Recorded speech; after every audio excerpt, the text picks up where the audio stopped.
Hello, my name is Caleb Carter, and today we're looking at part number 4103-8. This is your rear weld-on trailer hanger for your double I springs. Let's check it out.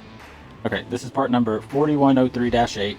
This is your rear weld-on trailer hanger for your 1 3/4 inch wide double I springs for a single axle trailer. So on a single axle trailer, you're going to have your front hangers and your rear hangers. And your rear hanger is going to be skinnier than your front hanger. For example, here's a front hanger out of another kit. You see how it's much skinnier than this front hanger. See that? There's a reason for that. Because on the rear hangers, you actually use shackle straps to connect the springs to.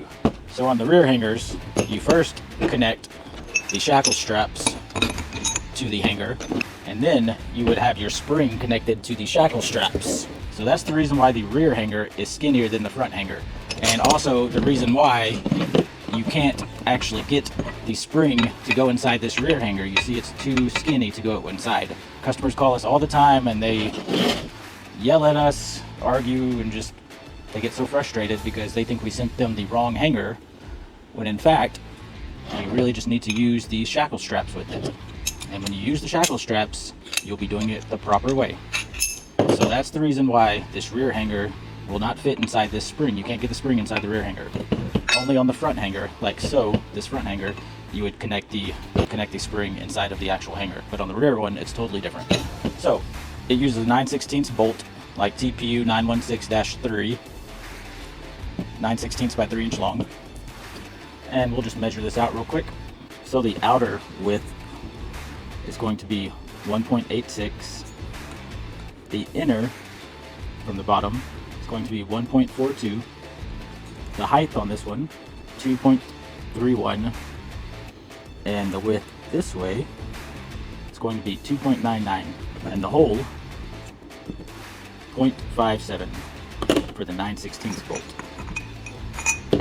Also, you'll see that it has holes on the top right here. And a lot of customers assume that's for if you want to bolt this up to your trailer instead of weld it. And actually, that's not correct.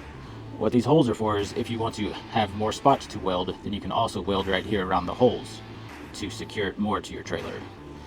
But it's not recommended to bolt these to your trailer. Always weld. I hope this video has helped you out. And if you needed any of these, you can get them at trailerpartsunlimited.com or give us a call at 844-898-8687 or stop by our distribution center here in Huntsville, Texas, and we'd love to help you out. And as always, if you found this video helpful, please like and share and subscribe. I don't know if it does anything, but it sure does make me feel good. I appreciate it. Thanks for watching.